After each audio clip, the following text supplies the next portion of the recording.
Welcome again for everybody. As always, in the world of design, we start a little bit late. So I'm going to try to catch up our time because we only have until 9 o'clock and we have a great topic to discuss. Welcome here to the unexpected encounter number 2. Who has been to number 1? Okay. You watched it online. Who watched it online? Okay, great. And this is an interactive session. So I hope that you will all join this session. Of course, we invited 3 beautiful speakers who will be experts in their field. But the meaning of these sessions is that we really collaborate and really create new knowledge together to move forward. And of course, climate change is at stake. Can I ask already? Are we indeed different domains here? Who's the designer? Please raise your hands high. Designer, 1, 2, okay. Yeah. Some people are like, yeah, designer, maybe an architect, maybe I saw here some hesitation, but I think it's a group of designers, no? Is it difficult to say, yes, I am a designer? René? Sorry, I didn't hear the question. Oh. So to have a conversation together, you should listen. Yes. Okay. Great. Thank you. But are there also maybe some journalists in the audience? 1, 2. She's like, I'm a journalist. Maybe not. Maybe. So this is what it's all about, right? Who are we? What are we doing? And what are we worried about? And at this very moment, I think many of us can be worried sometimes about climate change. Who of you indeed is involved in a professional way in climate change? Or who creates work around climate change? Yes. And who is here pure out of interest in climate change and how people... Okay, that's nice. May I ask who you are and what do you do? Saskia Evers, a background in organizational development, and I do human landscaping. Human landscaping. And why does one come here? Because I was interested in the core question that you were asking. So how do you debate climate change? Mm-hmm. So the reason was I was just wondering, how do you do it? So, and is that from a professional point of view, or is that from a personal point of view? I think there are a couple of extremely big issues on the table of the world at this moment. And one of the things that we find very difficult is having a good debate about it. And that's why a couple of big questions can't be solved. So I was really interested in how do you do this? Well, I think you came to the right stage because we have some people here who do this on a regular basis. Who of us designers is really working on climate change, but maybe from a different language, maybe using a different force, a different power? Like storytelling maybe is not necessarily always considered journalism, but who feels as a storyteller? Doubting. Yes. So, do you consider yourself a storyteller as a designer? Yes, yeah. I'm a storytelling designer, and sometimes projects are about climate change or the influence of climate change, of course. Yeah. And then do you work together with, for example, scientists, researchers, or maybe indeed journalists? Or how do you do that? How do you work on a topic which is so big?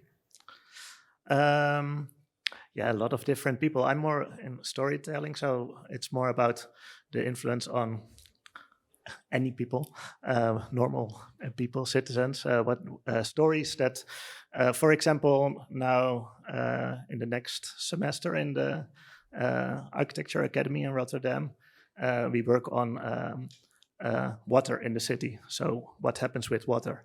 So you can work with scientists about it, of course, but you can also just start when it's raining, go outside and check where the water is going. That's what we are going to do tomorrow.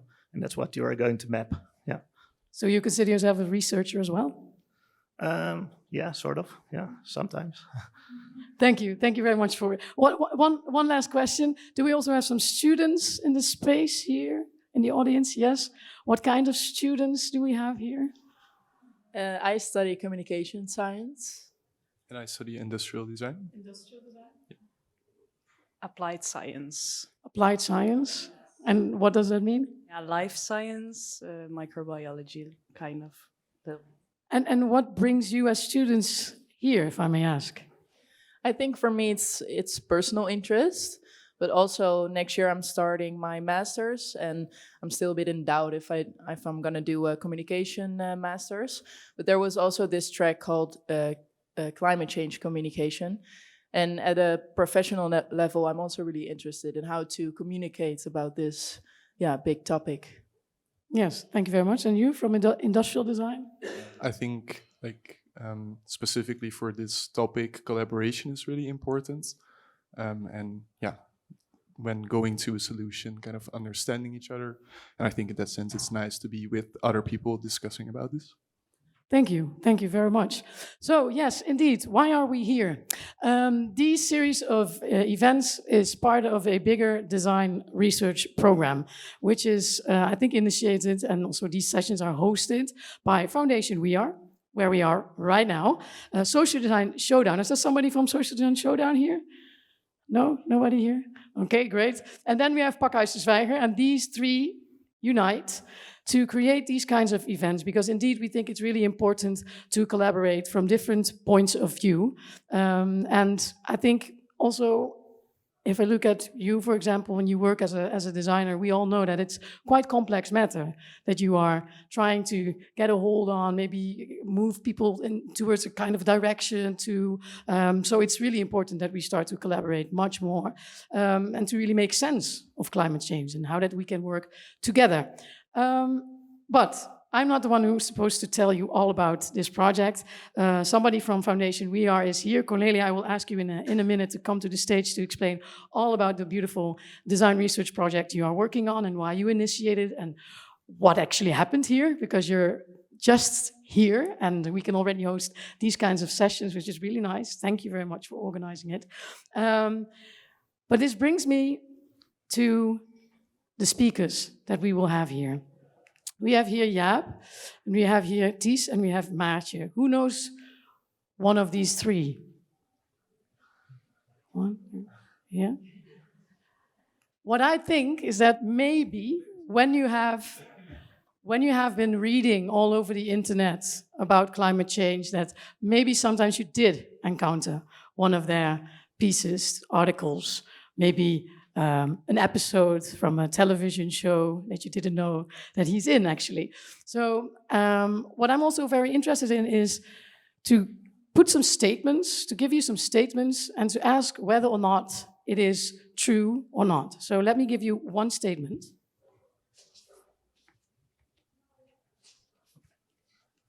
Let me start with, words are the most effective means of initiating change. So words are the most effective means of initiating change. If you agree on that, could you please stand up? If you think, well, I doubt, then stay seated. Yes, please stand up. If you think words are the most effective means of initiating change.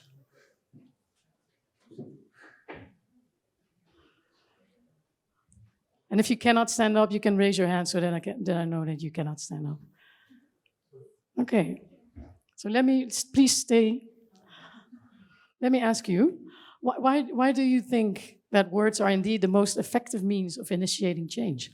Well, I was thinking about other alternatives. And I think everything starts with the right words, at the right time, to the right person. And then from there out, you can spread the action. I think we'll always start with the words from the right person to the right people. Thank you. Please stay standing. Somebody who likes to add on to what he just said, a different point of view maybe, a deepening view maybe? Why do you stand up? Why do you think indeed words are so important? I'm still doubting actually, but so I'm not the best person to ask, but because I think it's important to do also stuff. But I think words have a nice power in them because they open up. Sometimes you can only see something when have a word for it, or we have a concept for it, and we cannot see it until there's a word for it. Beautiful, thank you. Let's see here. Why did you stand up? Well, I agree with the others, and also I'm not really 100% sure if this is the only way, but I feel like words are really a great source to reach a lot of people and to get to them, because I think there's a reason that we like to listen to songs or watching movies or like reading books and stuff, and I think that's because we can kind of understand it very well through words, and it can be really powerful. So I think, yeah, it can be like a really good initiator for change. Yeah. Okay, thank you. It's something we understand. Cornelia, you're standing. Why do you agree? You've been thinking about this topic, I think, a lot. Why are you standing? Well, I mean, I absolutely agree. The right words at the right time to the right person can do a lot. But I also think that we give names to the actions we take, to the things we see. I think words like environmental injustice or Occupy Wall Street, I think that can really activate certain kinds of awarenesses, certain kinds of social movements, but also a really warm, hello, how are you? Right, that does something. It does something with people. It's something, at least I understand. We understand, yes. Ingrid. Well, there is a lot said that's really true, I think, all of it. And I think also there's still other things to connect to it. But I was thinking about George Monbiot, who was with Wintergasten. And he was saying that the media were more destructive than fossil industries the media have caused these climate change or crisis and ignorance. So, and I agreed with him because words are also lies and they are also truths. But, well. Thank you very much. Ties, you're standing. Did you hear that? It's the media is to blame. Did you hear that? What do you feel when you hear something like that, or when you read something like that? Or I was just reading on LinkedIn. When will journalists finally start asking the right questions? Yeah. I think it's a generalization. So there's of course not media is not too there. It's a very broad landscape of media and journalists. George Monbiot is also is good at provoking, and this is one of the examples, I think. So yeah, and of course, media is an arena in itself. It's a reality in itself. It's the place where it's a place where the public conversation happens. So, yeah, this is also the place where climate change. It's of course not happening. It's a reality that happens in the real world. It's with molecules and atoms and science connected. But where we take decisions is of course also in the field of media. So in that regard, media has a responsibility. But yeah, that is because media has a responsibility about everything then. So. Thank you. And words are the most effective means of initiating change. You're standing. Why? A lot of this has been said before, but also because words and stories are one of the only ways we have to really build knowledge and to give knowledge further to other people. Yeah. So if I tell a story right and I'm raising new facts to people, to politicians or entrepreneurs or whoever, they can use those stories and words and new facts to make new decisions and to make new realities. So it's also the building blocks for us to make new realities. Yeah. So that's what was my initial response was. Thank you very much for sharing. And then here you're sitting, yes, but you use words for. So why are you sitting? Yeah, I do. I wish I could be standing because that would mean that I'm hugely influential and that I have the capacity to change the world, which perhaps I agree with a lot of the things that have been said before, but I was thinking what really drives change, what really drives movements. And I think it starts with emotions, whether it's fear about climate change, whether it's anger, and of course words, but primarily also images can trigger these emotions. But words do play an enormously important role in articulating these emotions and then spurring them into, larger emotions in and of itself don't create change, but whether they're articulated and they can create movements. You can see how powerful those words are when you mentioned the statement by George Monbiot. I've seen it popped up all over the place. And he's a great storyteller. So he's a great example of how you really tie into the emotions of people and reach them. And I partly agree with him. He's mentioned the responsibility of media. And I think media, I mean, it's a generalization, but I think you could say that we've dropped the ball for a long time. And we didn't pay enough attention or address climate change with the urgency it has deserved. But maybe that's something we will discuss, definitely, yes. So please sit down. A lot has already been mentioned. I hear a lot of people saying the right words to the right people at the right moment. He is a very good storyteller. Am I or am I not a journalist? So I think it's all topics that we will talk about. But first of all, let's invite Cornelia Dimitrova from Foundation We Are to the stage to explain why we are here and why it's so important to bridge the gap between designers and scientists. Here you go. Thanks. Hi, good evening, everyone. First of all, welcome. It's really terrific to have you all here, to be having this conversation, not in a closed circle as how we normally do within the project, but in a more public setting with guests on a topic just as important as how we talk about climate change. Collaborations for Future has a very, very simple core, and that is 10 designers who trusted us to join us on a journey of working with 10 climate scientists from 5 Dutch climate research institutes.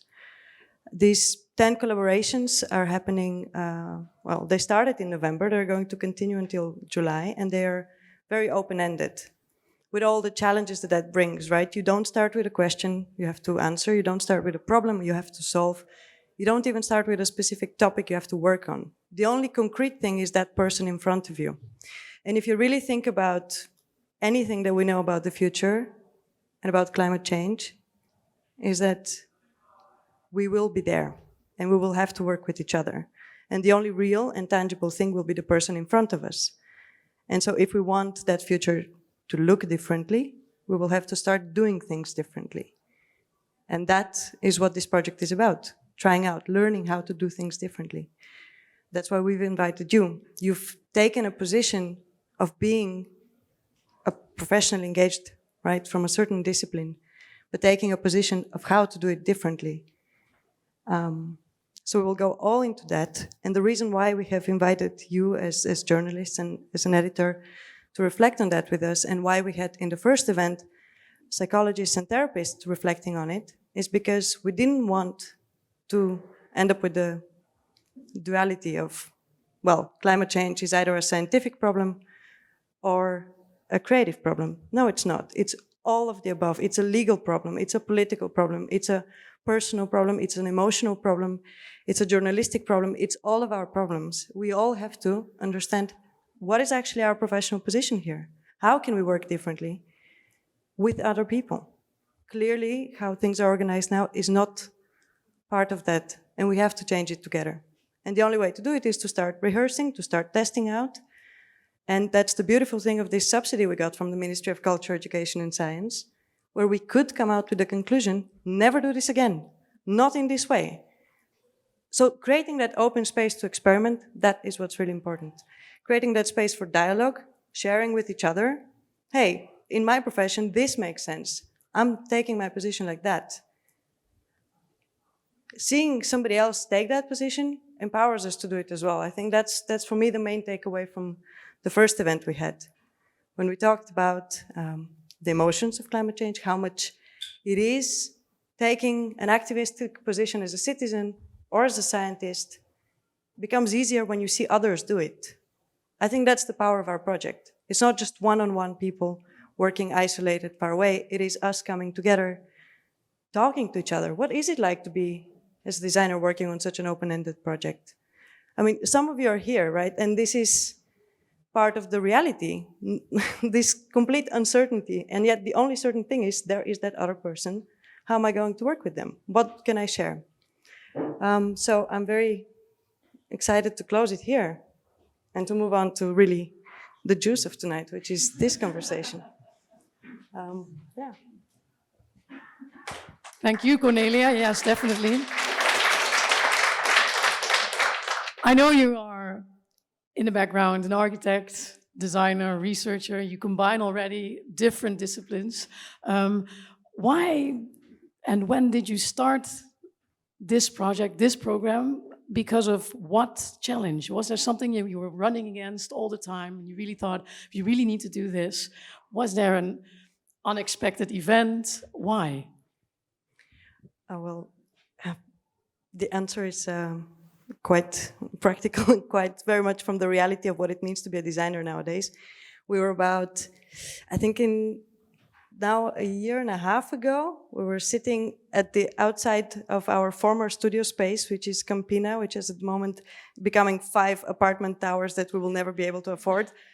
But we had our studios there, and we were sitting outside with the perspective of moving out of our amazing big space, not knowing we could get this beautiful location, not knowing what the future brings. We were just sitting there, hopelessly smoking our cigarettes and thinking, what are we going to do now? Well, we could do anything. And so Bernard, who's the other director of the foundation, he asked me, okay, forget everything we don't have. If we could do anything, what would you do? And I said, well, let's do the Human Rights Project again, which was a collaboration between us and human rights defenders. But let's do it bigger and let's do it on climate. And then suddenly in my newsletter fell in the Innovatie Labs open call. We sent the right words to the right person at the right time, who connected me to the climate scientists that we're now working with. And that's how it happened. Thank you very much. You mentioned 10 designers, and there's some designers in this space. Who's joining part of this program? There's one. Somebody I didn't speak to yet. Oh, here. That's convenient, next to you. Some of the scientists. So who's the scientist? Who's the designer? And are there some connections already? There's a scientist. Okay, nice. So here, what is it like to be part of this program? In what way does it contribute to your practice? Yeah, it's great. It's been a different way of collaborating with another industry. I mean, in my work, I try to make these bridges between disciplines, but the way this collaboration has started, it's been a different process to what I would normally do. And I think how I would normally work is it's always, well, the collaboration feels kind of one-sided in the sense that I approach the scientist or whatever, or whoever, asking for information or for them to expand on an assumption or an expectation that perhaps I have. But now this collaboration kind of removes that one-sidedness and it kind of creates an equal working collaboration, which is, yes, is something that we have to adjust to, but it's really refreshing. I'm really enjoying it. Can you already mention a benefit? Something that you think, oh yeah, this is really what I needed? I've said it quite a few times during our community meetings that for me, it's also really valuable to have access to these other 9 scientists as well. So I think this is something, that's a great benefit. So it unlocked the network for you. Great. Let's go to the scientists here. Am I correct? Sorry, I'm going to dive into you. I like to dive into public. So for you, this equal level, did you also feel like this was off balanced, or in what way do you experience this program? Well, I think it was really interesting to see also the first meeting we had to also see the synergies between the disciplines in that regard, and like that we I never saw it as like somebody above somebody else. For me, that was not a thing at all. And also, if I now look at how I work, for example, together with Lisa, the designer, we both just bring in both our disciplines and see what comes out. And I think that's, for me, that is really, really, personally, really nice experience to, kind of tickle another side of your creativity in this kind of process. So, of course, science is also in some ways quite creative, thinking a lot, of course, trying to put it down into words. But this is, a different format. I think it's really, really nice.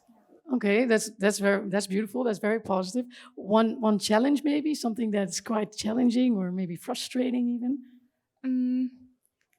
Not even challenging, but I think the first question I had, like, what is the different kind of base of knowing? Like, for example, we work with quite some procedures on when do you know things, or and that's different. Or like that question was maybe, yeah, it's more free. I think that's not necessarily challenging, but just really nice to break loose a bit of. Yeah, so it's an opportunity for you, maybe. Thank you very much. Okay, let's go to the center of this evening. Thank you, Cornelia, for sharing the project. I want to bring to the stage Jaap Tielbeke, who is an editor at the Groene Amsterdammer. Please, Jaap, a big round of applause for you, and sit down. Also, Maartje Bregman, who is a founder and editor-in-chief of Happy Times magazine, all the way from Eindhoven. And we have Ties Joosten. Please be careful. You have the most far away. Yes, I'm very sorry. Who is big round of applause?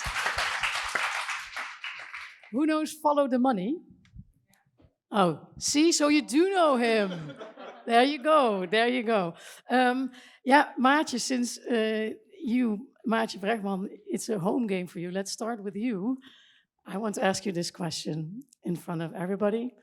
How many times do you get the question whether or not you are family of Rutger Bregman, or even worse, the wife of Rutger Bregman? Well, a lot of times, because his wife is called Maartje, so it's... Exactly. I am 20, maybe 30 years younger, but he's not family, so... But they do ask you. Yeah, all the time. We're in the same subjects.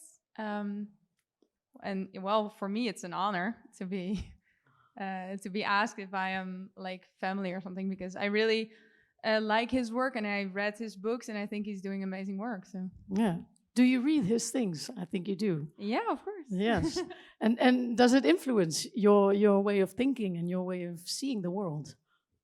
Well, yeah, I read this big book of him, like I cannot come up with the name, but everyone read it. De meeste mensen deugen? Yes.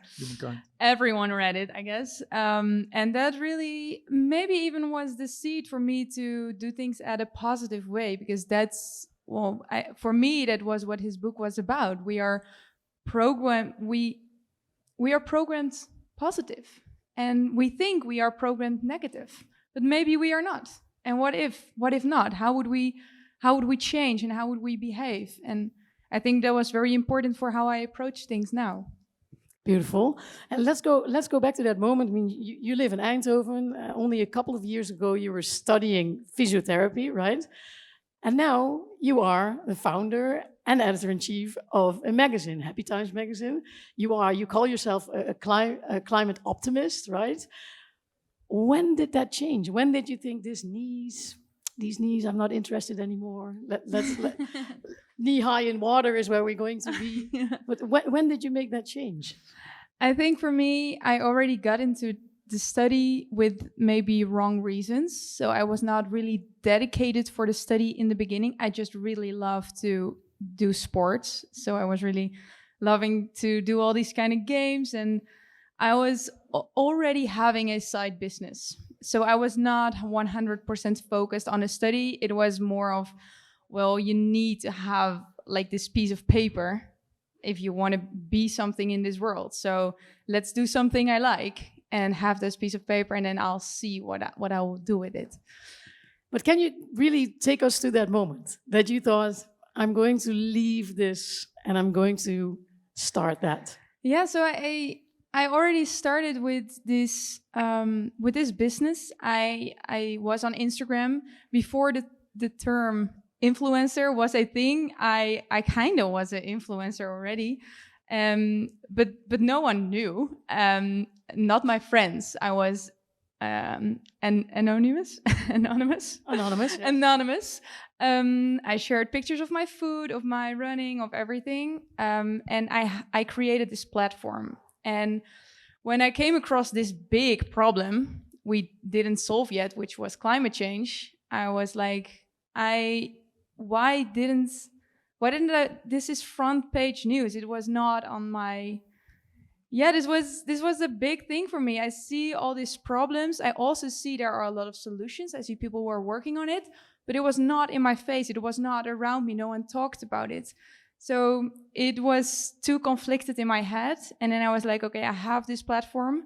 Let's use it for the good. And let's be this phone actually I'm not creating new stuff. I'm just telling what I see and what I get. And I'll bring it to like the people around me.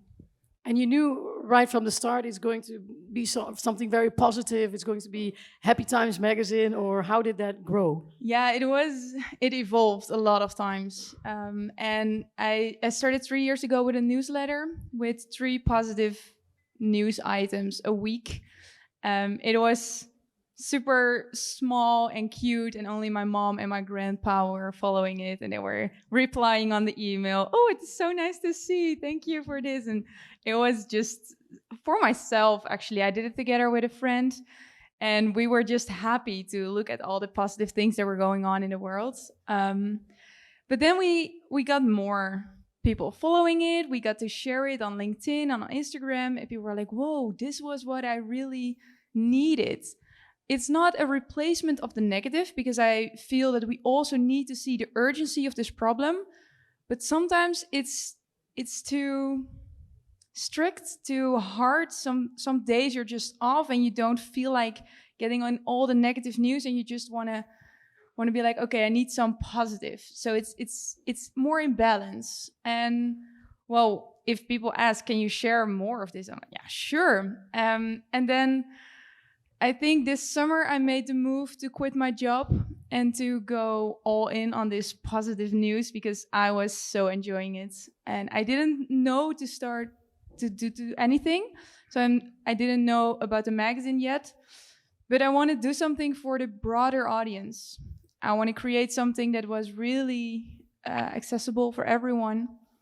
And actually, I want to have myself on a cover someday. So I was like, okay, well, let's create a magazine. Let's create my own cover. And Very smart. Put my head on front. Yeah, no, it was a bit of different pieces. I got to talk with a lot of people, and yeah, everyone was saying, would you really do it? And that encouraged me to do it. Yeah, Rutger Bregman is starting the School for Moral Ambition. I think this is all about moral ambition, right? And it's very, very nice that you found also your way to actually do it. May I ask, because we're talking about interdisciplinary collaborations here, you have a background in physiotherapy. Does that in any way still influence your current position as an editor-in-chief? Well, I run a lot to keep my head clear.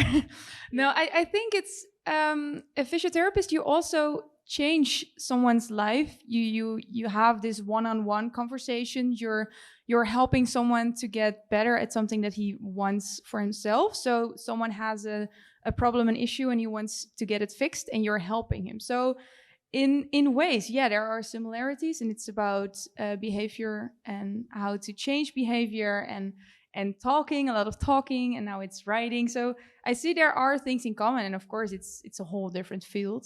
But yeah, I think there are some things in common. Oh, nice. Well, maybe we'll get back to that. Jaap, you're sitting right next to her. You've been into climate journalism a little bit longer, but you also have a different background. You studied philosophy, you studied international relations. And in what way does those studies shape you as a journalist today?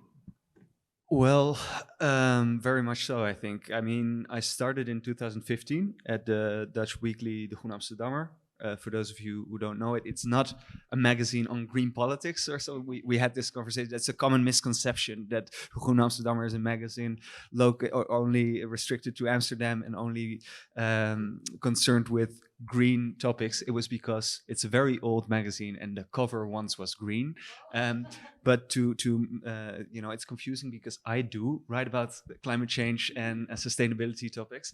But when I started there in 2015, I mean, my goal as a journalist was also it was for me a way to engage with the world and to engage with the big problems of our time. And that's something, you learn in philosophy to approach things from a different angle. Same with international relations. It was about trying to get a grip of these strange times we're living in. And so I started in 2015, and looking back on it, I think you can say that has also been somewhat of a crucial year in the whole climate change debate. Because when I started, surprisingly, there was no permanent editor that really had that as his or her topic. And I felt like, well, this is obviously one of the biggest issues of our times. It was why isn't there the summit? A vacancy for it? Of course, there were freelancers, there were people writing about it, but it wasn't really at the center of the table. And there was this big climate summit at the end of the year.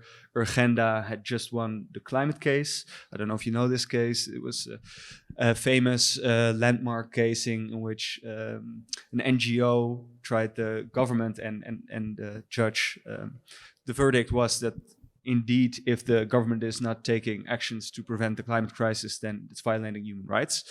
So that was a big deal at the time, and everybody was surprised. And I started getting more and more into this. The luxury of a journalist is that you can reach out to scientists and soak up all the knowledge and expertise they've acquired over the years, and then communicate that to a larger audience, so people think you are really smart, but actually they're just profiting from all the hard work that the scientists are doing. But when I started really researching and having these conversations and reading up on this, I was completely stunned. I was completely surprised. Probably the same reaction you had. Like, why is it not front page news at the center of the 8 o'clock news every day? But may I ask, I mean, you weren't really a journalist, were you? But you did go and, I mean, who knows the correspondent? Yeah, so most of us know it. You did an internship there. You call yourself maybe a freelance journalist because you can do different kinds of assignments, right? When did you make that decision to become a journalist? Well, afterwards, I also did an internship at the Groene Amsterdammer, and then, yeah, like I said, I was really, it felt to me, like the reason I did an internship at the Correspondent is that they also have this different approach to news, right? I didn't want to become a classic reporter sitting at the Binnenhof in The Hague every day with my notepad and having the quotes and typing up a report. I wanted to, for me, writing is also a way of thinking about the world. And I got a chance to do that at the Groene Amsterdammer afterwards. I did my internship there, it went really well. I really liked the organization and the way they approached journalism because it's more in depth. It's also a bit more opinionated. So, especially when it comes to climate change, I don't have to pretend to be completely neutral.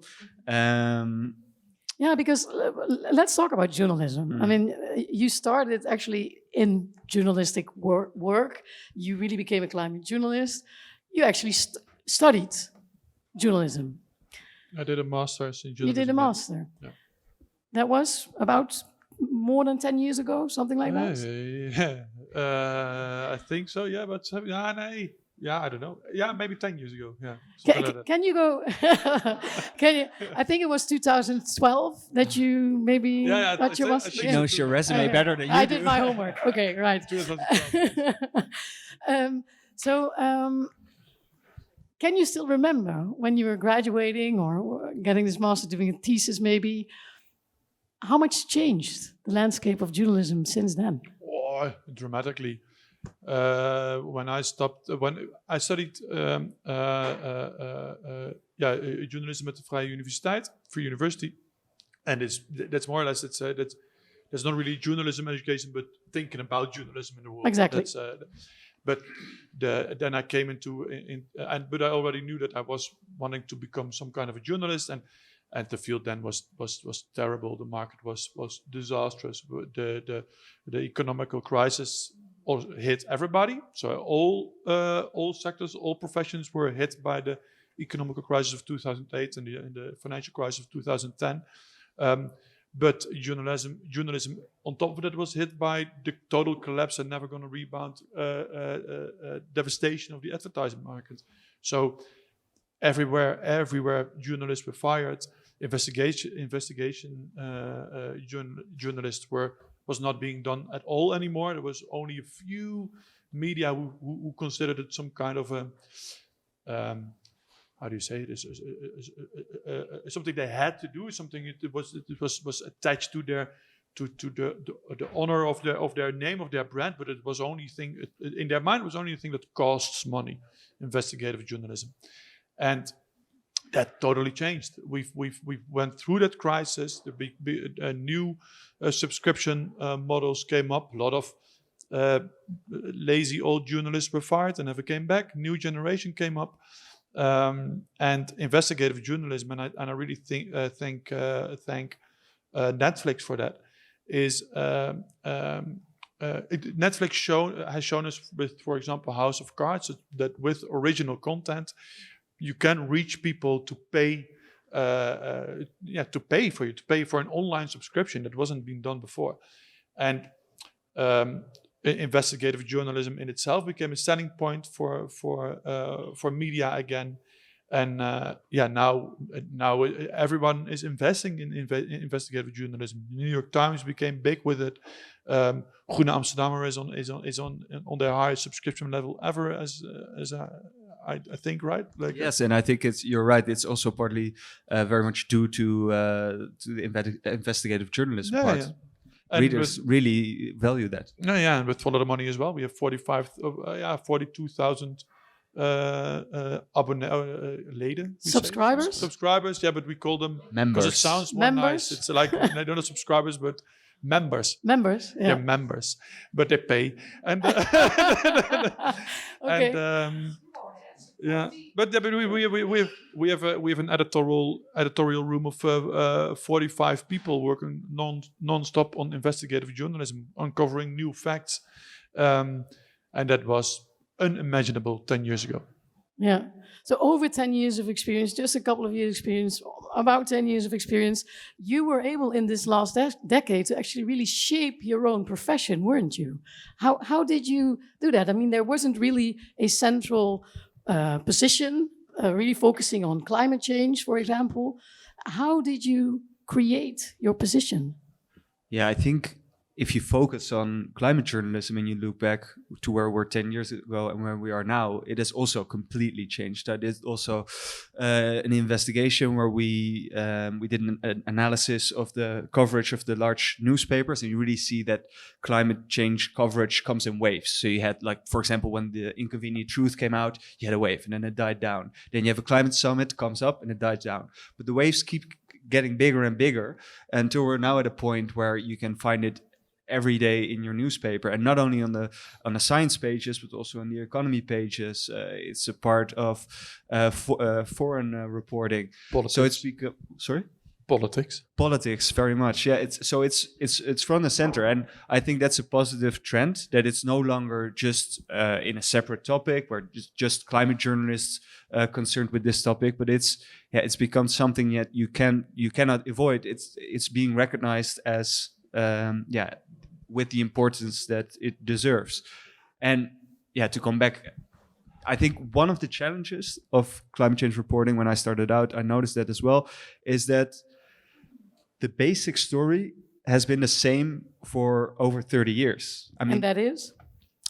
We are burning fossil fuels that are underlying our economy, which causes greenhouse gases to come into the atmosphere, which causes all kind of climate disruption, which causes both ecological and humanitarian devastation. And we've known this for 30 years, right? I mean, scientists in broad sense have known this for 30 years. So of course, there are new reports coming out, but of course, journalists are concerned with how is that news? You know, how is that a new angle? And you can say it should be on the newspaper, the front page of the newspaper every single day, but then you'd have pretty much the same story on the front page every single day. So the big challenge for me was to find different angles, also to reach reach your readers and to keep them engaged. Because I agree with you, just only this type of alarmist messaging doesn't work. It makes people want to curl up and stay in bed the entire day. So you'd have to find different ways of approaching these subjects. And for me, what interests me is not just the science, the physics behind it. Of course, you need to know the basics, but for me, it's much more about the socioeconomic aspects surrounding climate change. And yeah, then you have a gold mine of stories to write about that. Yes, definitely. We'll get back to your point of view, to your approach. You two have a different approach. Let's start with you, Ties. Follow the money. I think you have climate change as a whole complex topic, and you found a specific point of view. Can you maybe elaborate a little bit on your point of view? Well, for me, it's let me think. What I do, what I tend to focus on and move towards is the big polluters. That's what interests me. That's somehow, and that's not always, or that's very often not a positive story to tell. Something I think resonates with you when you wrote your book about, a better environment doesn't start with yourself. Yes, for sure. Yeah. I also tend to focus more on beter milieu dan je bij jezelf, right? That's actually about what you're talking about. Yeah. And Follow the Money is an investigative platform that focuses on money streams, the flows of money through society. It's a famous line from All the President's Men, the movie about the Watergate scandal, which in the end brings Richard Nixon down. If you haven't seen it, it's an old movie, but it's great. Watch it or watch it again. But in there, one of the sources of the journalists say to the journalist, if they want to find out where the bad guys are, they say, you got to follow the money. And if you follow the money, then you end up with the bad guy. That's what one of our methods is, and we did it before. We've uncovered financial streams that brought us to Russian oligarchs or Henry Keizer, the former VVD voorzitter. So that's one way. My way is a little bit different. I also see like describing how money flows through society is also a way of telling how society itself is operating, right? It's not the only reason why we move, but money is always a factor, almost always a factor. And describing which rules are in place, which fiscal rules, which big investments have been made, how money flows internationally, is also a way of explaining why we aren't moving faster with solving climate change, and also hopefully describing some pinpoints where we could have with possibly a small change, we could have a bigger impact. And you thought, okay, climate change, complex topic, economy, very complex topic. Let's bring them together, and then I will make something out of it. How do you start with something so big and so intertwined? Yeah, from start at one, beginning from start, and then the first thing I did was, where do I live? Where do I live? Oh yeah, where do I live? I lived back then. I lived in Rotterdam. What's the biggest polluter here? Well, that's the port of Rotterdam by far. I feel a connection here with you when you say just go outside, look around. Yeah, where's something I can do with? What do I know? What do I do understand? Yeah, and then why is it a big polluter? What are they doing? And then I found out that they had a big coal terminal there, for example. That's one of the first stories. I just opened their year report and started reading it. And then I saw somewhere along in the year report, I found that they were thinking about renewing their rental contract with the Port of Rotterdam. And I thought, hey, I think this is politically interesting, because I don't think every politician in Rotterdam thinks that we should renew the contract with the coal terminal for another 25 or 40 years. So I wrote a story about that. Turned out a big part of the society and the politics agreed that it's not maybe a good idea to renew the contract, and it became a big thing. So, but basically just like that, and then move on to move on. Yeah. Okay, but let's not move on yet. But I mean, not everybody was all that happy, I think, with your piece. Or No, of course not. No. No. No, yeah, but And we were just talking about objectivity as a journalist. But here's also maybe some angle already, or you already made a decision maybe in your head, or how can I understand that you took this dive? only real position I have is I don't debate climate change is real. I made that decision from the start. That I'm not Yes. going to debate that. Then we're not on the same field. Then you're disregarding facts. And obviously we can talk about Feyenoord in a bar somewhere, but we're not going to discuss this because then we're not. This is just facts. Then it doesn't have an No. ending. And the only real subjective moral decision I make is that I think we as a humanity should be wanting to fix climate change. Okay. That's something we should be wanting to do. And Yeah. and as in the Western societies and Holland in particular, we have a bigger responsibility because we've built we've caused a lot of climate change, so we have a big responsibility in solving it. But that's basically the only subjective moral decision I start. And then because I think there's a lot of things climate activists say that are wrong and that are factless, and then I point to that as well. Okay. Hey, and what's your role? What role do you play in there? What are you giving your reader?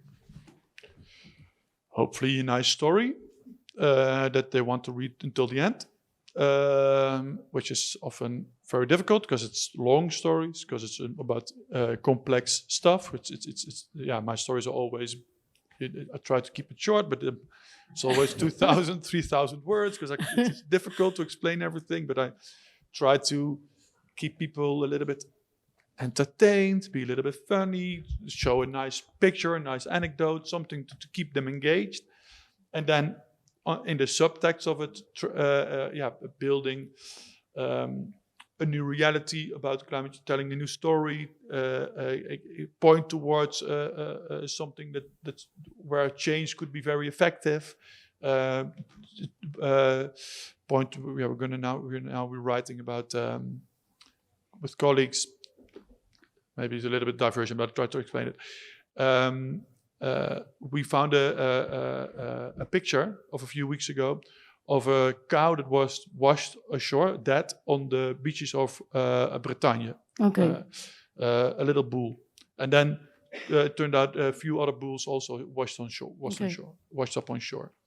And I immediately thought, okay, this is something that's going to engage people because everyone sees a picture, and the intrinsic question everyone has is, why does a cow end up dead at a beach at Bretagne? And the oar tag is, the ear tag is removed.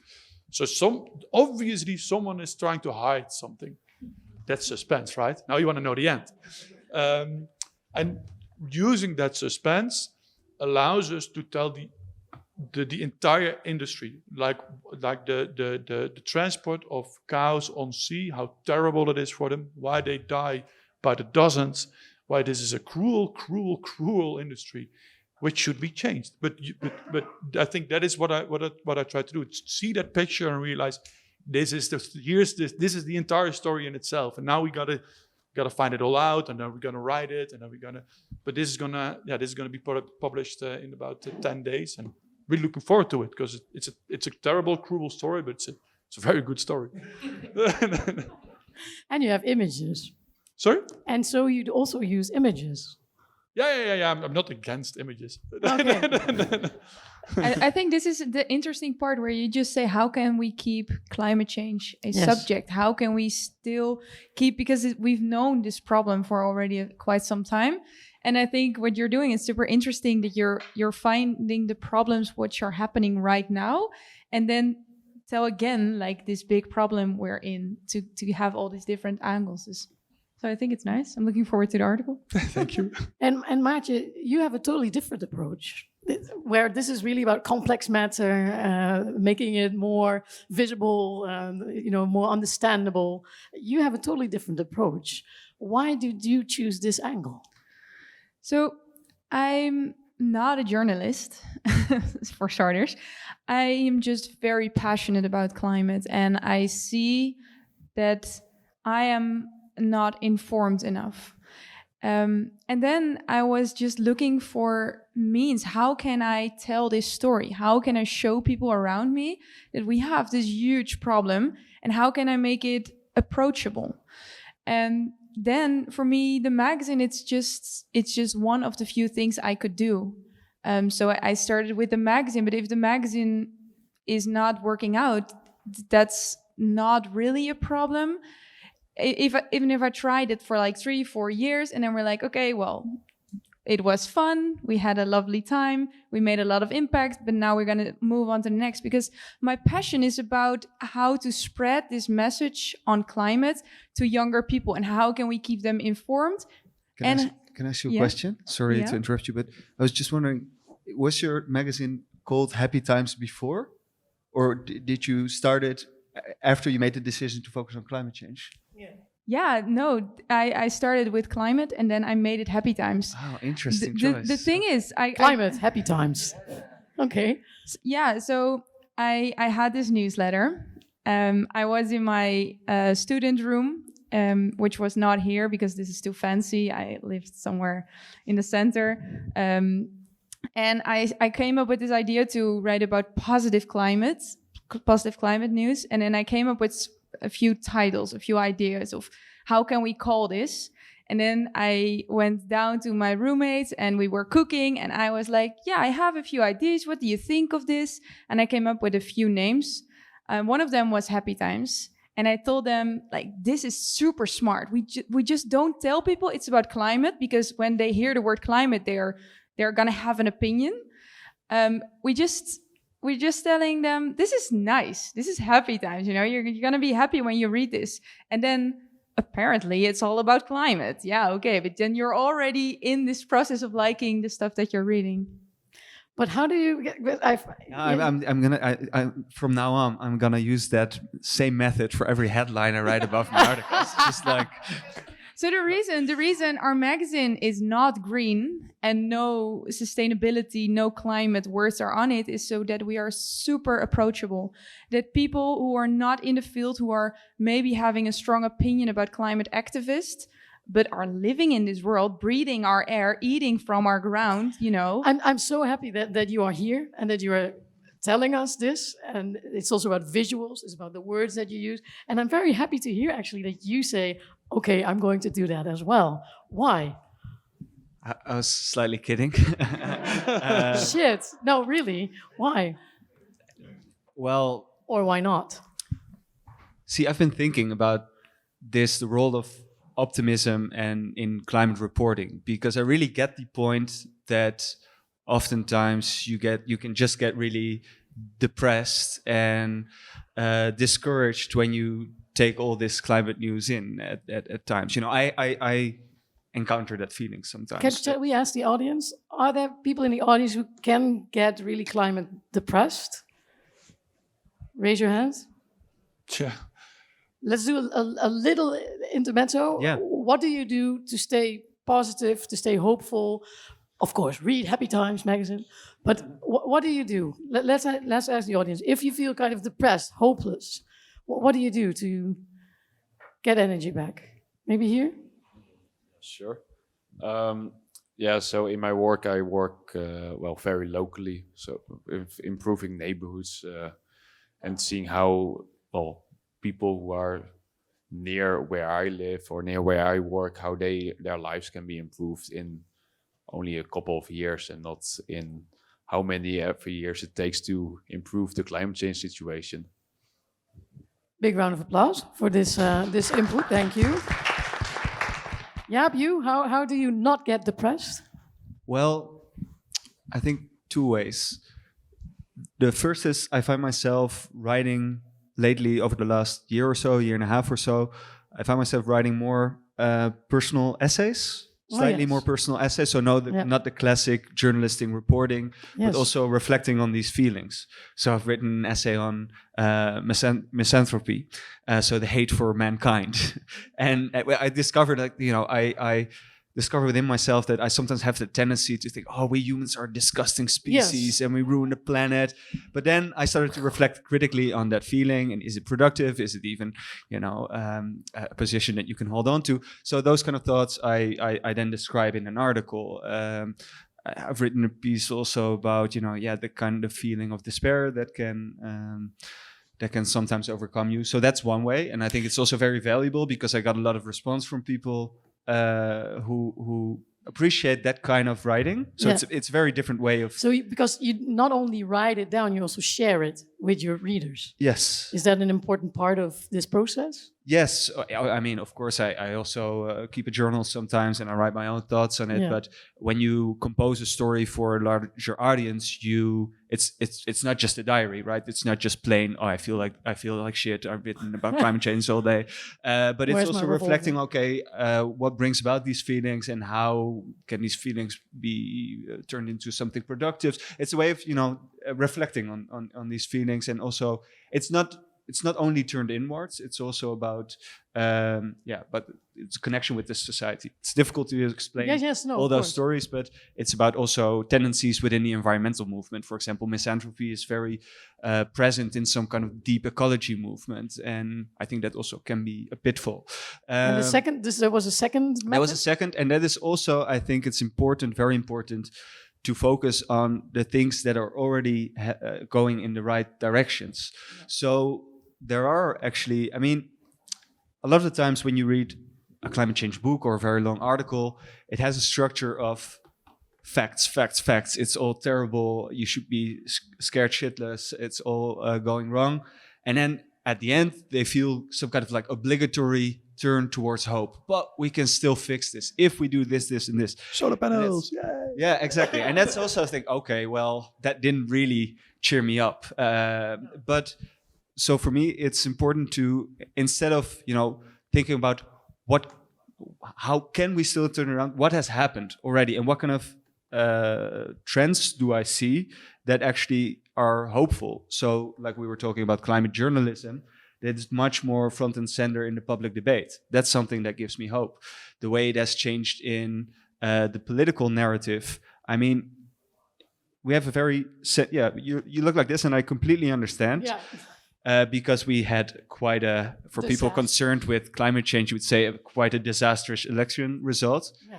But at the same time, if you look at the positions that center-right parties, so I'm not talking about the radical right, populist right, but center-right parties are taking on climate change, it's a world of difference from 10 years ago. I've written... But if I may interrupt, you've just been explaining that the same story has been actually, we're being told over decades, the same thing, we're going the wrong way.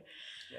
And you are already happy that the central right is at least changed? No, I'm not saying I'm happy. I'm far from happy. Okay. But I do think it's important to acknowledge the progress that has been made on that front. Yes. So I've written, this week I published a story where I had like my question was, it was quite an open question when I started out, what does this victory of the radical right mean for the energy transition? Because I knew writing from this, the energy transition, some things have actually been put in motion.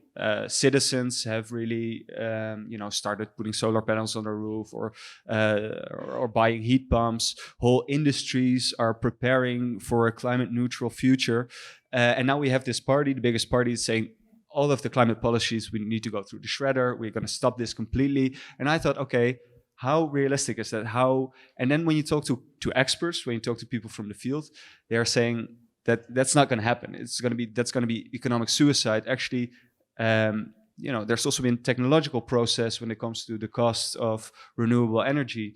So that it turned out to be quite an optimistic article that I've written. And of course, it's not nearly good enough. I mean, there's still, and that's only the energy transition, so that's a tiny part of the puzzle. When it comes to agriculture, I'm much more pessimistic. But I do think it's important to hold these two thoughts in your head at the same time. So acknowledge the urgency, yes. But also look at the things that are hopeful trends, at least. Which is, I think, your job as well as an editor-in-chief, right? Yeah, so people always ask me, like, if you only write about the positive that's not working. And I'm like, yeah, but there is so much negative in the world right now. Gotta counterbalance this. If you believe that I'm gonna change all the negative news into positive, you're very optimistic about my skills. I'm just an addition too. But can I ask you a question? Oh, sorry. Yes, of course. Well, because this is something I struggled with also writing this piece, which is atypically optimistic for my writing. And when I was writing, it's like I don't want it to have the effect that people will sit back and say, wow, okay, it's heading in the right direction. We're actually solving this. Good job. So I don't want to, undermine that. So I was wondering how you... how do you balance? It's exactly my question. How do you balance, being positive and optimistic and hopeful, sending out hopeful messages, but not go over, Yeah, I think this is the question that we're asking ourselves every day. And I think for us, because we are sharing stories of impact makers, so we are sharing stories of people who are already making an impact on their fields. And when we interview people, they already tell the problem. So the problem they saw and they're trying to fix on their part. So it's super micro, like it's super small piece of this whole huge puzzle. So we don't write about the energy transition is going wrong or right because of solar panels. We are focusing on super, super small items in this big puzzle. And I think that's where you can be optimistic, because there is a lot of energy and effort from people who are working on a more sustainable world, like we are all. And if I interview one of you guys and I tell people like this person is really putting all his thoughts, all his energy, all his work into making the world more sustainable, then I feel inspired by reading that, and I want to be as well part of putting my effort as well into living more sustainable life. So I think it's more person-based than system-based, because the system, I'm not talking about that being positive, because also I have not that much knowledge about it, so I cannot give any positive or negative examples about it. And I feel like we are, as Happy Times, we are focusing on the individual. Like as an individual, you are not the problem, you are not the solution, but you can be a part of. So as a collective, as a lot of people, we can change a lot of things.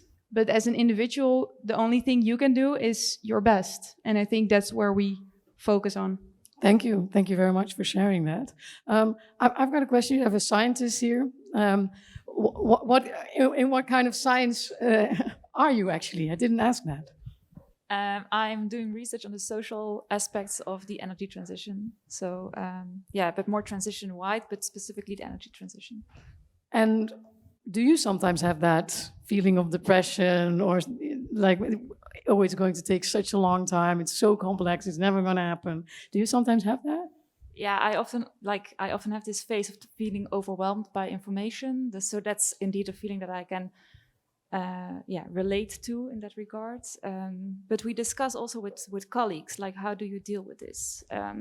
Because we are all the time busy with this kind of subject, and then also the science-based facts, which is not really, it's not nice. It's just not, so you have to, be careful. Also, well-being-wise, I think, to discuss these emotions as well on the workplace, Can I ask you a question? Yes. Because I was wondering, of course, you debate with colleagues, and they're also concerned with this. But what I found difficult is sometimes the discrepancy between you're dealing with this professionally, and then you see the world around you going on like nothing. So I was wondering, do you also discuss this with friends or family who are not professionally involved in this, and how do you do it? Yeah, totally. And then, but for me, it's also not really like difficult to talk about emotions. So that's I think also like a different. I can imagine that for other people, it's a different kind of conversation. I have quite emotional conversations also with my friends. So I think this is not really a thing that I do not talk about, but I definitely talk about like. These kind of things also like as an uitlaatklep. I don't know the translation for that, but you need that to be able to continue do your work. And I also see like differences between colleagues that sometimes you feel that, yeah, this is actually also where I can make a change, where I can actually, delve into, or like create more knowledge to solve the problem. So they also feel that they are making an impact, where they actually, so that they feel that they're like putting value to the chain, so to speak. So that's also helping, I think. Thank you very much. I see some designers over there, and that whole project, the program, is about bridging the gap between scientists and designers, right? We've been talking about complex problems and how that they create new information, new shapes.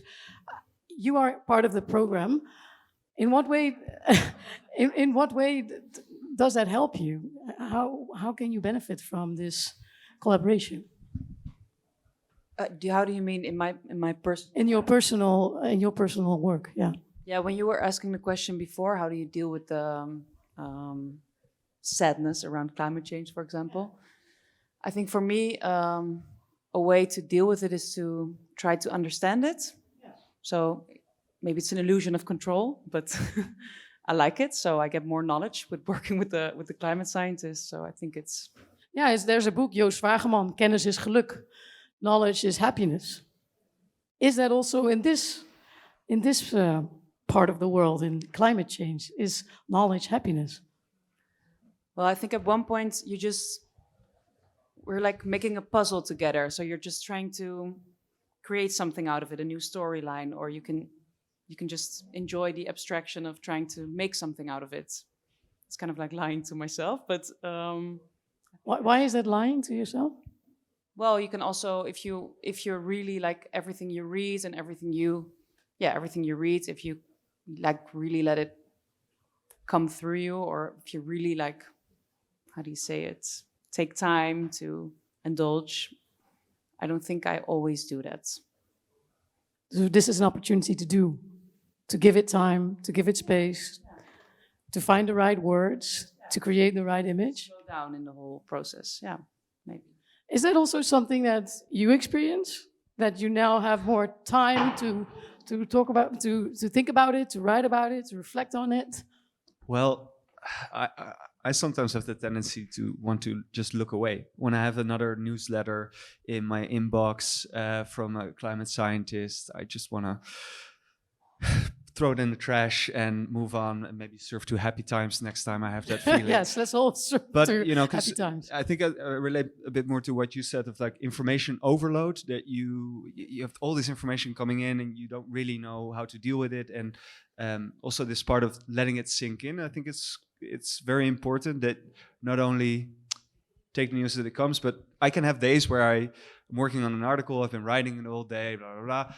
And then at the end of the day, I say, wow, if I really let it all sink in what I've just written today, how can I just, go to sleep like nothing's wrong, Yeah. Yeah, for me to deal with these kind of eco-emoties, like all this stuff that you're learning, for me, it's connecting to other people. And I think that's where my positive stories sharing is coming from. For me, it's really helpful to talk to people who are already doing their part in sustainability, and also doing it not in a perfect way, because I am not, I think no one is, and that sometimes feel like conflicting in your head, because you know how big this problem is, but at the same time you're not able to be the perfect environmentalist, and then I can be really hard on myself and be angry or sad or get frustrated. And when I be in a group of people, or when I'm with people who are all also putting their efforts and energy into a more sustainable lifestyle, then I'm feeling connected to them. Like, okay, if you do your part and I do my part, maybe there are more people doing also their part. And I think I read it in the book of Jelmer Mommers from Correspondent. He called it Invisible Heroes. And that really was for me the reason why I could go to sleep. Is it in hoe kunnen we dit uitleggen? Yeah. And he wrote about these invisible heroes. There are so many people around the world working on sustainability, working on making this world a better place, and we don't know them, we don't see them because they're not front page news, but they are there. And if you believe in it, then that's an amazing feeling, and you feel so connected to keep going on what you're doing. Thank you very much. I want to ask one question, which we will return to at the end of this event. What is your weapon? When we are talking about climate change here, and of course we are talking about communication about climate change, but I think it all involves us. What is your weapon? What is your force?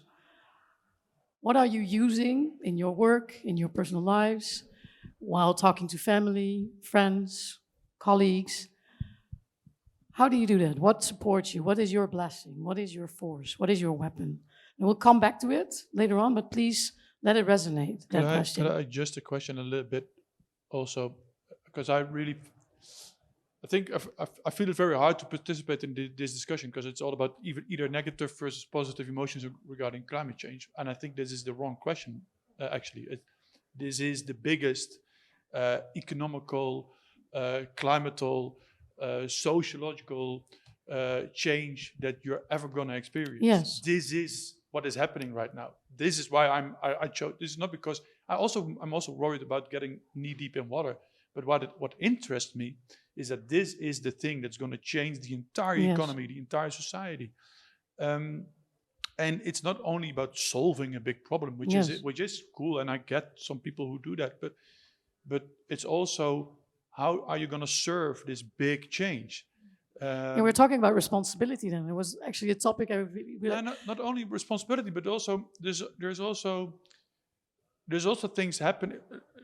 Let me give an example. I live in Germany, right at the border. Germany has an enormous car industry. Yes. So it's the biggest driver of their economy. It's employing hundreds of thousands of people. It's enormous. Here in Eindhoven, you also have a big car company, right? Used to have. Not as big as in Germany, but yeah. VDL. VDL, yeah. VDL, yeah. But it was here. It is here. It is. It is. The European car industry is totally fucked. We're surpassed by Chinese electrical vehicles. This is an unstoppable thing happening already in the Dutch and especially in the German economy. It's going to be a disaster over there. But is this a positive story or a negative one? Because the positive thing here is that the electric car industry has been taken off by it's huge. I would use it in happy times. Yeah, exactly. Yeah. But the negative part of it is that it's not hitting Germany because climate change came and they didn't have an answer. They were too slow. They didn't surf this big wave. They didn't. They were standing their foot on the brake because they wanted to keep selling gasoline cars and especially diesel cars. And this is now why they're confronted with a huge economical problem. But that isn't the problem that climate change did. The big evilist climate change is because it didn't move fast enough. That's inspiring in a way, right? In what way does it inspire you? And what do you do? If they decided to move as fast as the climate change movement said they should, they would have an economic advantage right now. They would have hosted the new Tesla or the new one of the big Chinese and I think so. It's not what is your weapon. It's more like this is happening. You can be sure that in about 50 or 100 years we're gonna have solved climate change because we're gonna have to, and B, this is gonna change the entire economy. And the question you should ask yourself is not how am I going to fight climate change, but maybe just how I'm going to profit from this big, enormous new wave. You're completely right, because sometimes when I have this feeling, I've discussed feelings that, when I'm completely fed up with this, when I discuss my negative feelings, people say, why don't you go do something else, write about something else? Like, well, should I become a sports journalist? Yeah, then what else? You're absolutely right. This fascinates me. This is the big topic of our times, and it's not. You're absolutely right. It's not just climate change, the physics of it, but it's how it impacts society and our economy, and that is endlessly fascinating. And we can keep writing about this for decades. I think indeed you're right, and I think that's why we are all here. But I think it's also complex. I think it's also, I mean, you found your way, but I think there are many people who are worried, do not know how to do it, do not have all the information that they want to get to. They are facing challenges while they want to do something. Yeah, I mean, moral ambition, to do something with your moral ambition is hard sometimes. Obviously, yeah. So I would love to learn from you. What does that do to you? How does it inspire you? What happens in you, in your mind, in your body, that you find your voice and that you create your story? That it's difficult, that shouldn't, we're with high educated people here, so that shouldn't, of course it's difficult. This is the biggest movement in our lifetimes. It's a complicated global systematic change. Of course it's going to be difficult. But you're smart people. Especially when you're in design and when you think of yourself as a creative thinker. Of course you're going to try to connect all those moving parts and those big systemic changes and see how you could fit into that. And that's why I think if you look at it only from a perspective of, oh, this is too negative for me, I'm not going to look at it, that's a little bit daisy and it makes you dumb in my mind. But if you're going to look at it, oh, this is going to be positive and there's a lot of positive news and everything's going to be all right, this is also kind of simplistic. This is going to be a big change, and it's going to face you. And be I mean, prepared. I think we are looking for the subtle moments and the subtle possibilities as well. How can we help each other? That's why we're here. It's an unexpected encounter. Somebody is in design, somebody is in journalism, somebody is in a totally different field. How can we support each other? Yeah, I think it's like, I get completely what you're saying, but I also think it's important to acknowledge that when you're professionally, you can have these moments and emotions. Like I was interviewed by a student that did her master thesis on journalism. She was writing on climate journalism, and she did interviews with all different kinds of people. And she asked me, like, does climate change affect you in your personal life? So I told her what I told you today. And she was like, wow, interesting. Like, none of the other journalists I've talked to said that they just thought it more from a professional perspective. And I was actually struck by that. I was like, wow, that is odd. Like, for me, I think it makes my work stronger that it also reaches me on a personal level. So, like I said, I agree with you, but I also think it's important to have this conversation. Yeah, and I think it's also not for nothing that you actually started these more personal reflections and also shared them with your public. And you didn't do that in the early days. You started doing that along the way. So apparently it was needed and it was picked up. How did people respond to it? Yeah, like I said, positively. I mean, but it's not like that's the only kind of pieces that I want to write from now on. But I think it's not a coincidence that I've written them on a later date, because you started writing, you start reporting, you start to talk to all different kind of people. Then you start to form your own views on it. And then I laid those down in a book, which was published, which is sent to the world. You have conversations about it. And then your thinking continues, and then eventually you end up in more of these kind of reflections. But yeah, I think it's like a welcome. People responded positively, something that they could relate to. But Ties, what is a challenge for you at work? For me personally, it's I think what everyone experiencing writing about climate change is that every now and then I have to look at how are we dealing with climate change as worldwide as a society, and then there's sometimes a very dark picture, because we know we are killing species by the thousands. We know we're gonna hurt a lot of other people, and that is sometimes that's very depressing to let it to embrace that truth.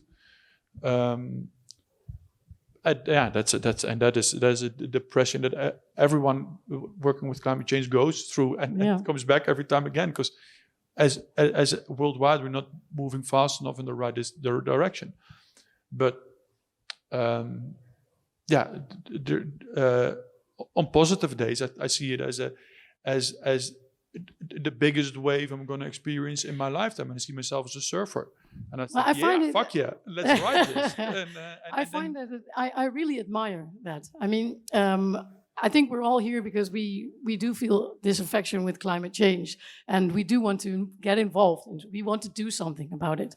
And you actually found your way, your approach, you using your talents, but it's also quite a big responsibility, right? Because you're writing to many, many people. And I'm very curious how you deal with that feeling of responsibility, that you might create a perspective, create a frame that is not right or is right, or that might affect somebody to become more depressed or get into action or feel a bit more easy. How do you deal with that feeling of responsibility for what you're writing about? I don't. Of course, journalists have a very interesting point in society, right? It's a luxury basically to have this position. I'm a little bit of an outsider in the society. I just look at what you're all doing, and I'm writing stories about that, and then it's up to you again. And and of course, I'm trying to influence that, and I'm trying to write stories for change makers, so that they understand what's going on. I know my stories are being read, for example, by politicians in the parliament, because I write hopefully nice to read stories about very complicated things, and they don't have time to study all that because there's, I don't know, they are with 5 people in Dutch parliament, and they have to do politics from the war in Ukraine to dog poo policies in the gemeente Eindhoven to climate change to everything. So they're always short on time, and I try to explain to them what the important topics are and explain what the important facts are in a way that they like to read it. But then it's up to them again. I don't take responsibility. If my story is published, then my job is done. Okay, it's. I admire that you have this very clear. Is that the same? Goes that the same for you? I think so, but I think a lot of journalists, or some journalists, have the tendency of saying, "No, it's my job just to look around, see what's happening in society, what are the debates, and then report on them, present them with the facts, and that's that." But I think what we do not always acknowledge is our role. We're not only reflecting the public debate, we're shaping the public debate. Yeah. We have a very important responsibility as gatekeepers, Yeah, because what you write, maybe we will do something with. Exactly. So so I do hope my stories have some kind of effect on society, whether it's in a very subtle way, and sometimes it also ties into something that is already a debate that's already going on, but it has an amplifying effect. So I think the responsibility is also choosing your topics carefully, choosing your angles, the way you approach them carefully, because you have a limited amount of time. You want to make the most of it. And what I found interesting and challenging, I did a fellowship at an academic institute where I wrote my book, and I was surrounded by scientists who were working on very specific topics, and they were researching a very particular topic for years and years and years. And I found that fascinating, but that's something I couldn't do. Like my power is more take it all in and then write it as a storyteller in a way that is engaging to people. So I do see myself also as some kind of like translatory function between science and the general audience. Yes. Now I have to say that the Groene Amsterdammer, some readers complain that they're still very difficult articles. Okay. But that's exactly what Ties was saying. I know that what I write, it's not picked up by hundreds of thousands of people, but it is often picked up by people in influential places, whether it's in politics or in business or in civil society. So in that way, I do hope and think that my story makes somewhat of a difference. Yes, of course. Maartje?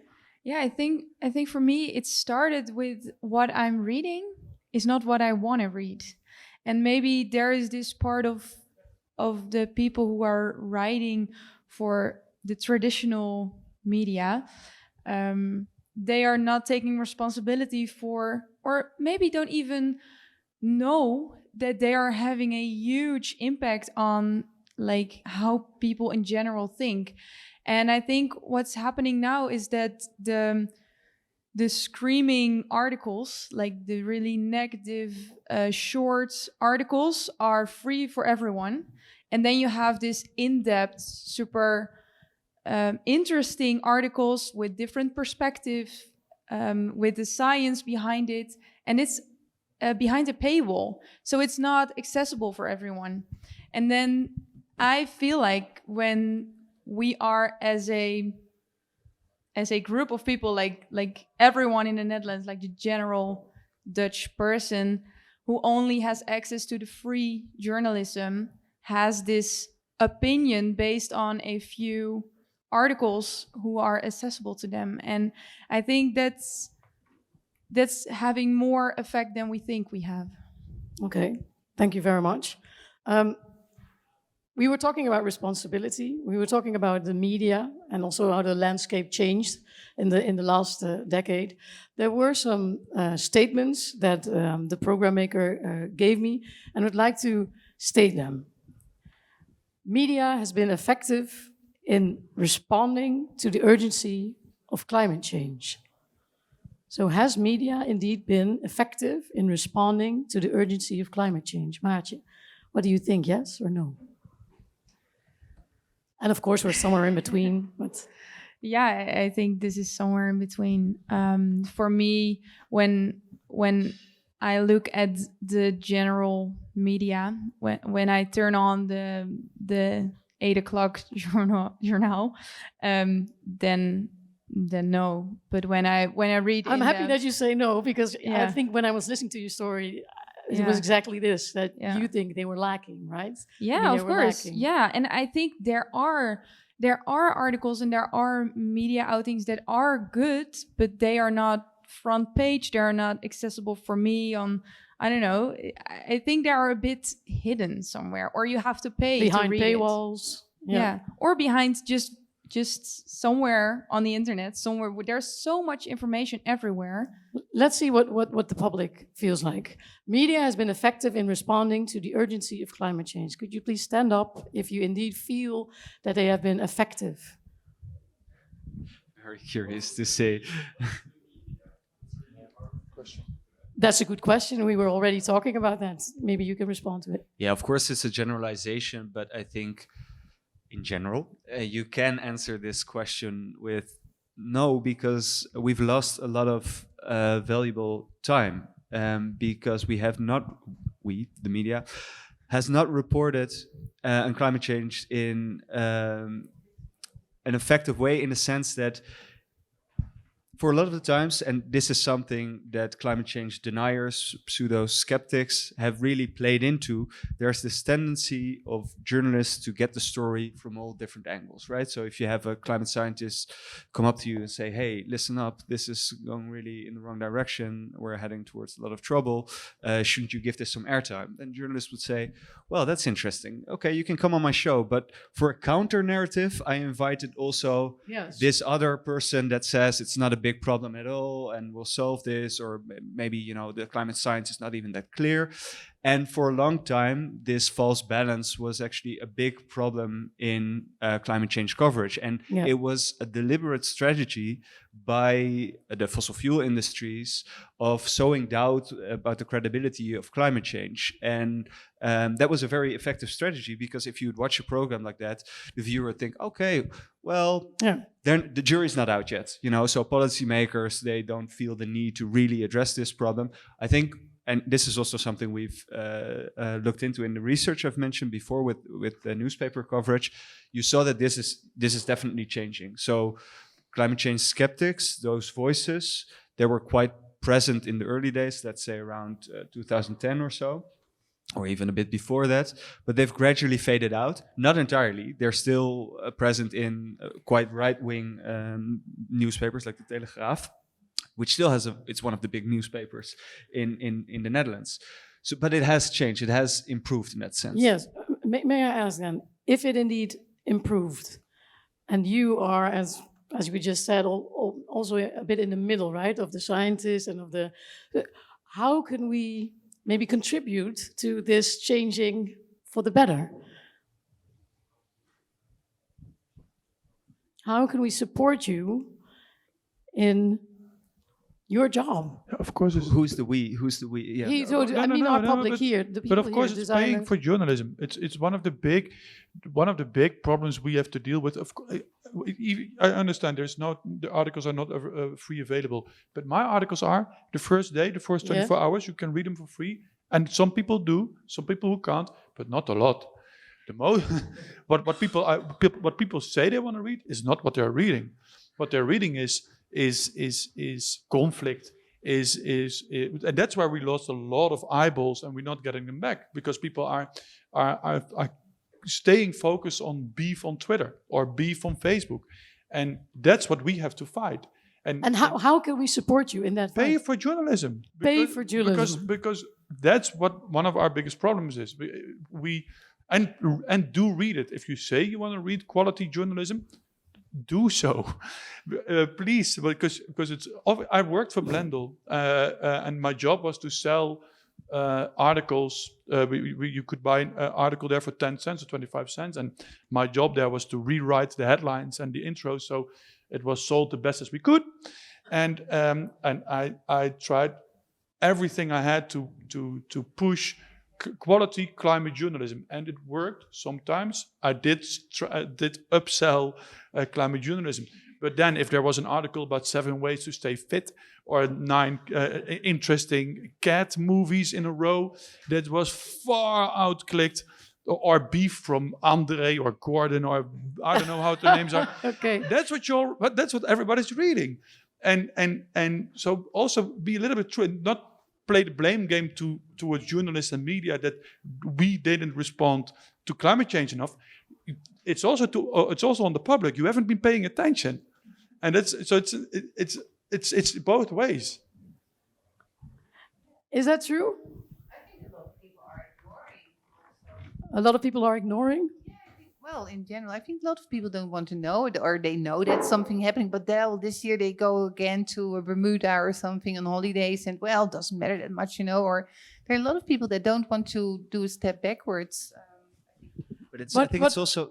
But we were talking about being in a bubble of like-minded people. I think here maybe we are already again in the kind of bubble. We are apparently, I think, mostly, some of us at least, paying for great journalism, being a member of the Correspondent, being a member of Follow the Money, being a member of the Groene Amsterdammer, all check the boxes. But how can we, in our bubble, support also the people outside our bubble? Well, just to come back to your point, because I do think journalists, and I'm not talking about quality journalists who do long research articles, but just like talk shows, they on public TV, they reach a large audience.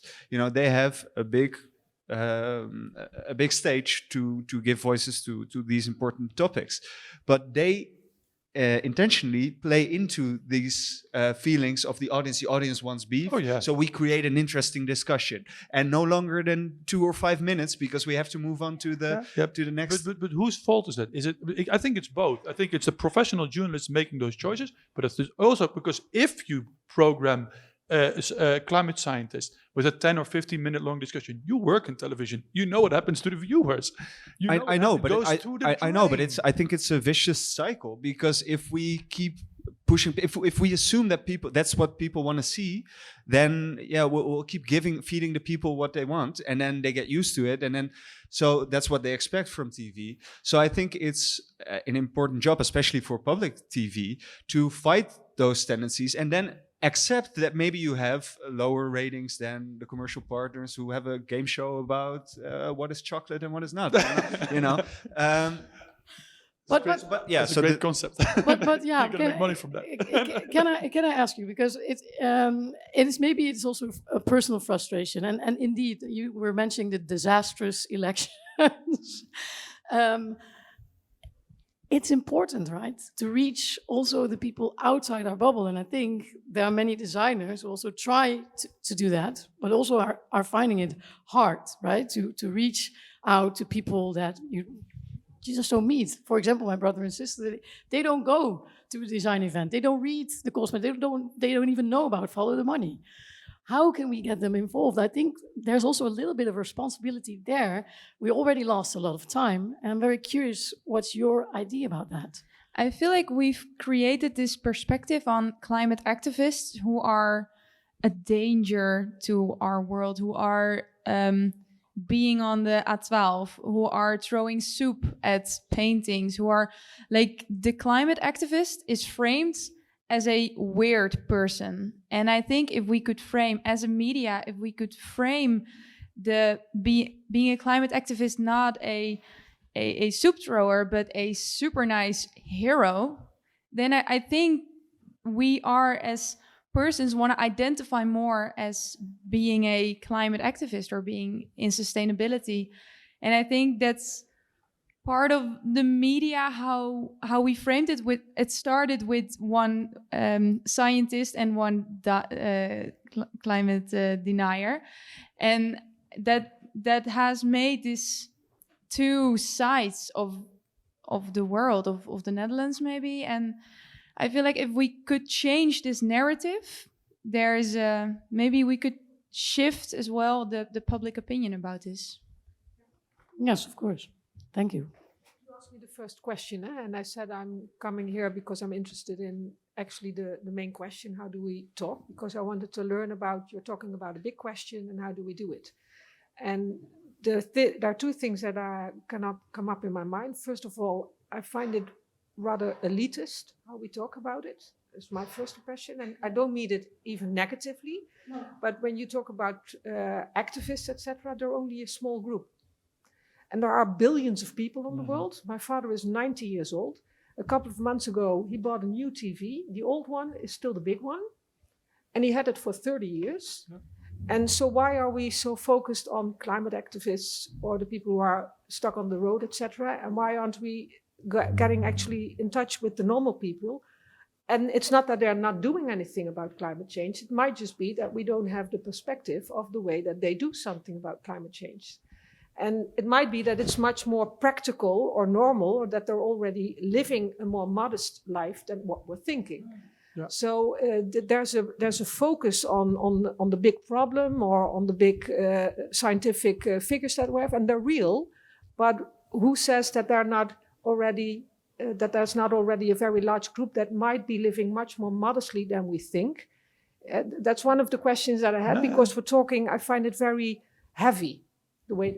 Thank you very much. Thank you very much for sharing. Maybe you can respond to it. Yeah, so my example was what I see in the media and not what is real, of course. And I think this is exactly what I'm trying to do with Happy Times, to interview these people who are walking all around us and not screaming they are environmentalists or they are doing sustainability, because they are just living their life, doing their job, going to school, to work, whatever.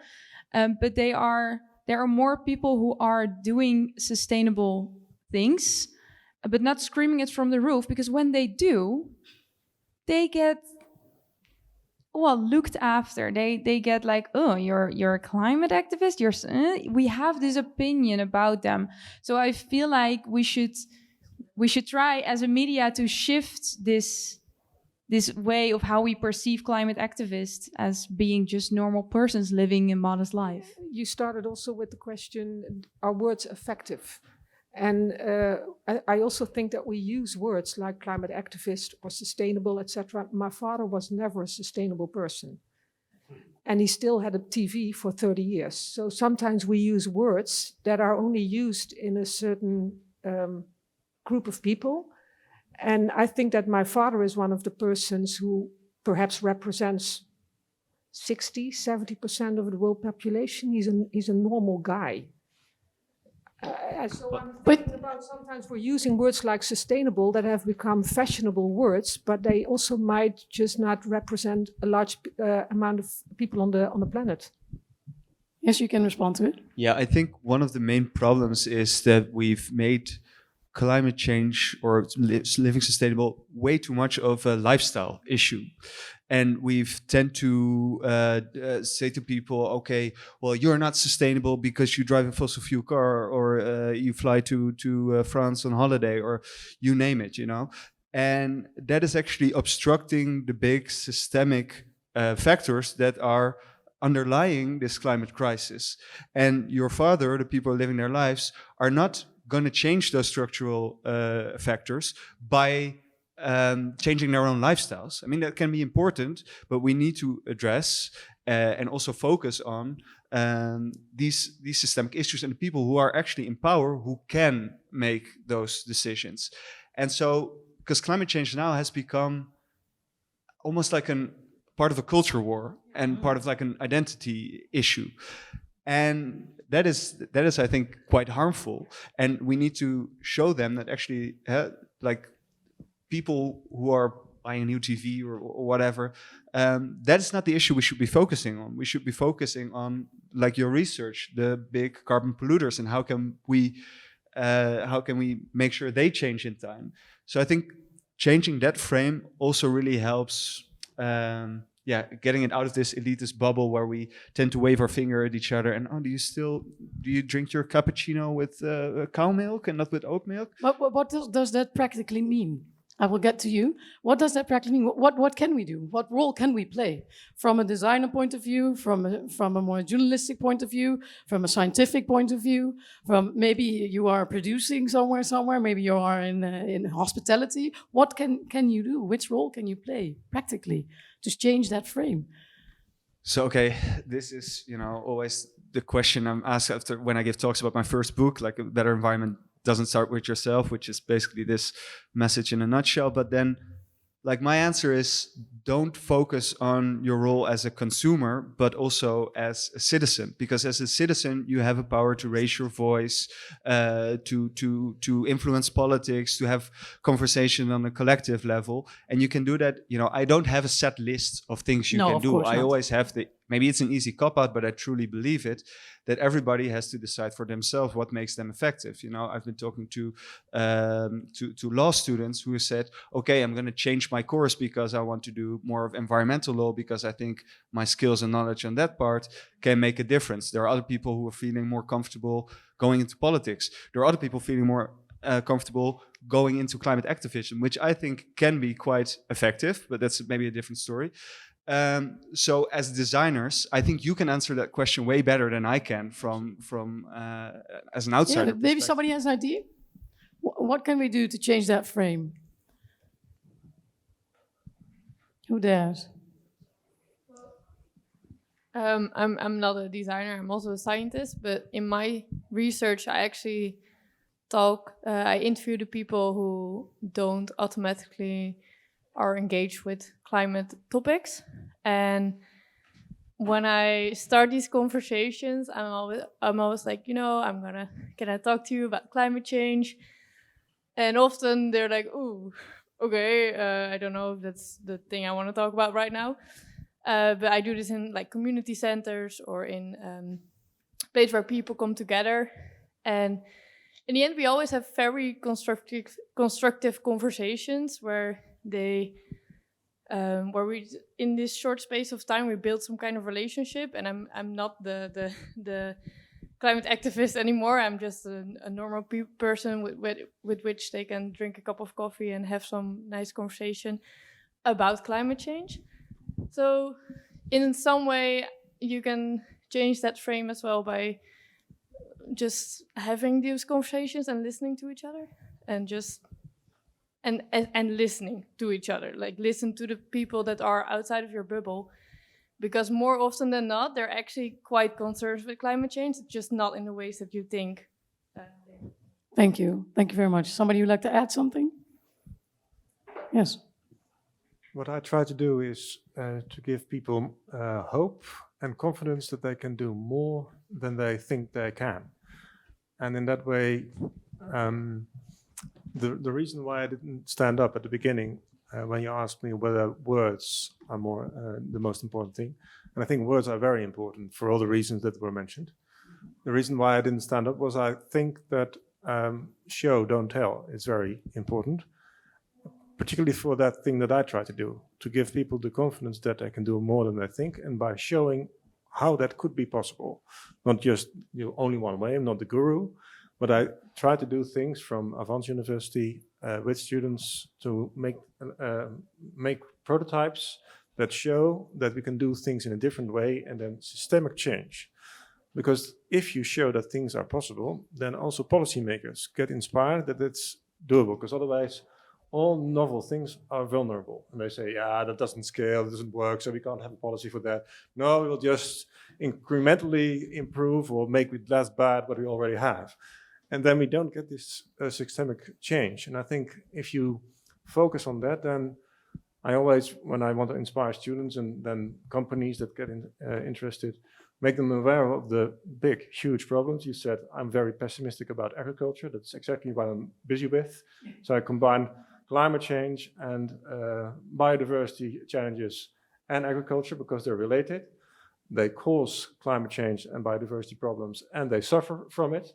But most of the vested interest, they point at others than at themselves.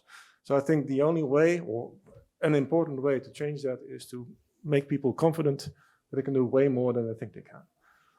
Thank you very much. I have to look at the time. I think it's almost time. We have 4 minutes left.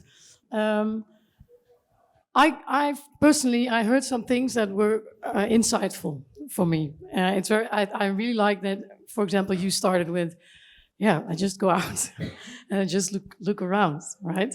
And then indeed it comes back that, like what you say, let's go outside, let's go and talk to each other, let's go and also listen to each other. I like that you said, well, maybe the next time indeed I should go to Happy Times magazine, and maybe I should learn from Happy Times magazine. Maybe I can go a little bit outside the bubble. I like how you said that you actually keep yourself healthy by really knowing what is your responsibility and what is your role. I think that's also show don't tell. You show me that I also need to, set my boundaries somewhere, and that as a designer, sometimes, nowadays in media, the designers are going to solve everything. We designed our way into this shit. Now let's design ourselves out of this shit. Well, maybe we need each other for that. Maybe we need the scientists to indeed, as a designer, really know what is the truth. We've been reading your articles, we've been reading your researches, but maybe we didn't really understand. So indeed, let's have those conversations. How could we collaborate more often? Do we need conversations like this? Do we really need to work together? Do we need projects like collaborations for future? What do we need to move forward, to create a different frame, to really take this moment, as you say? It's an important moment. We are not going to live this moment. What do you need? And how can we help each other? Well, I think a super important part in this is keep talking about it. If we keep talking about it, there will come other solutions. We have already quite a few solutions, but we're not there yet. So we need to keep talking about it. We need to keep this on top of mind from everybody, because what you said, we need everyone in all the different fields with all different kind of strengths, with all kind of different perspectives on this problem. And if we keep talking about it, there should be a way. Yeah. Yeah, I think it's important what you said as well, is that oftentimes it's the thing, especially when it's about designers or artists in general, it's like, we need a new story. It's up to you to envision a new story. Like you'd have to get some blueprint for a nice utopia. And I think that's actually dangerous. I think it's much more powerful also to slightly, change perspectives. You're not here to answer all the questions. Perhaps you're here to raise new questions and to try to change, look at it from a different perspective. Because that, I think, would help me also as a journalist to look at it from a different angle and perhaps write a different kind of story. So I think in that way it can enhance each other. Thank you very much. We have time for one last question. Maybe somebody would like to add something to this story. You have a question for the designers? A very concrete question? Yes, I work with interdisciplinary teams, mostly of engineering students now. And we're now at a position where we build pixel cropping prototypes, so that there are robots that can help to work in very biodiverse fields of different crops. But it's very technical now, and we really need inspiration and visioning by designers, what that could mean for the whole landscape, for the whole food system. Because those engineers are very good at making such a prototype, but then the bigger questions, the new questions that can be raised then, they don't pose them. So we need designers. And will we pay for it? No, I'm kidding. Okay, we have to come to an end. As we said, there's going to be more sessions. So the first session was, how do we feel about climate change?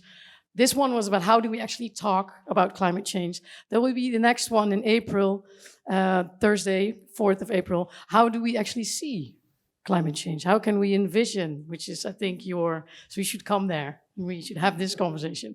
And then how can we embody climate change? And then in the end, how can we actually make agreements on a policy level so that actually change is going to happen? I want to thank you all for coming. I want to thank you all for listening and joining the conversation. Let's continue this collaborative conversations. Thank you very much.